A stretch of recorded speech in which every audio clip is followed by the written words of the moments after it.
Insoumise. Merci Madame la Présidente. La première qualité qu'on reconnaît normalement à un texte budgétaire, c'est sa sincérité.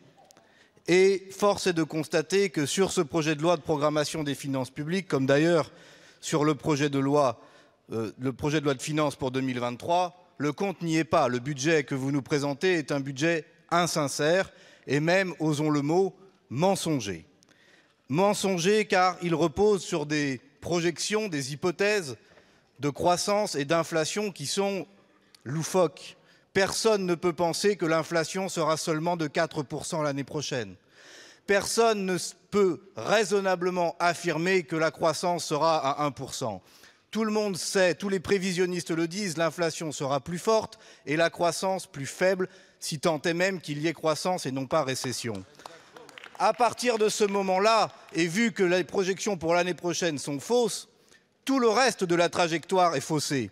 Et dès lors, ces lois de programmation insincères ne peuvent pas être adoptées par notre Assemblée. Et c'est la raison pour laquelle, dès cet article 1er, il faut écarter ces projections insincères.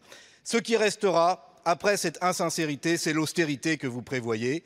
C'est le retour à marche forcée sous les 3% de déficit, chiffre fétiche des eurocrates qui a été inventé sur un coin de table et qui ne repose sur aucune justification macroéconomique. Ce retour aux 3%, il se paye dès l'année prochaine de plus 15% d'augmentation du gaz et de l'électricité avec un matraquage tarifaire. Il se paye de 7000 places d'hébergement d'urgence en moins. Il se paye de 2 milliards d'euros en moins sur les crédits écologiques. Bref, c'est un projet de maltraitance sociale, de régression économique, de récession économique et qui va aggraver encore la dette écologique. Pour toutes ces raisons, évidemment, il faut écarter, rejeter ces dispositions pour avoir une discussion sérieuse, sincère, honnête, qui ne tourne le dos à l'austérité et qui tourne le dos à votre irresponsabilité écologique.